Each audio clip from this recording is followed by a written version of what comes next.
Police হেফাজতেই নওদার block Trinamool সভাপতি মুর্শিদাবাদ জেলা পরিষদের শিক্ষা কর্মাধ্যক্ষ সফিউজ্জামান শেখ ওরফে হাবিব মাস্টার। একটি মামলায় জামিন মিললেও অন্য মামলায় গারদের আড়ালেই থাকতে হবে নওদার তৃণমূল নেতা সফিউজ্জামান শেখ ওরফে হাবিব মাস্টারকে। ভোটের ফল প্রকাশিত হতেই সেই রাতেই পুলিশ গ্রেপ্তার করে মুর্শিদাবাদ জেলা পরিষদের শিক্ষা কর্মাধ্যক্ষ নওদার ব্লক তৃণমূল সভাপতি সফিউজ্জামানকে। মঙ্গলবার আদালতে পেশ করা হলে তার 5 দিনের পুলিশ হেফাজতের নির্দেশ দেয় আদালত। রবিবার ফের তাকে আদালতে পেশ করা হয়। একটি মামলায় জামিন মিললেও অন্য একটি মামলায় গ্রেপ্তার করা হয়েছে ওই তৃণমূল নেতাকে। জামিন চাওয়া হলে জামিন নাকচ করে আদালত।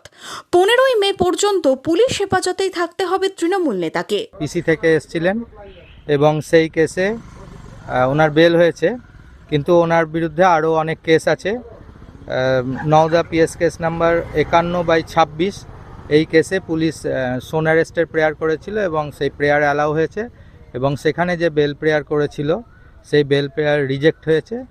বেল প্রেয়ার রিজেক্ট হয়ে ওকে পরবর্তী আবার 15 তারিখে দিন পড়েছে, 15 তারিখে আবার প্রোডাকশন হবে। তৃণমূল নেতা সফিউজ্জামানের মামা মুর্শিদাবাদের সাংসদ আবু তাহের খানের দাবি, মিথ্যে মামলায় তাকে ফাঁসানো হচ্ছে, পালা বদলের পালায় অত্যাচার হচ্ছে।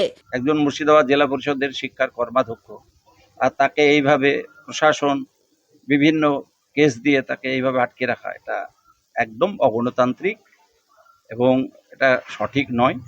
পালাবদলের পালায় এটা একটা অত্যাচার ছাড়া কিছুই না। Bureau report, Madhyabanga news. Manmohini health care, স্বাস্থ্য সেবায় অটুট শ্রেষ্ঠত্বের শিরোপা।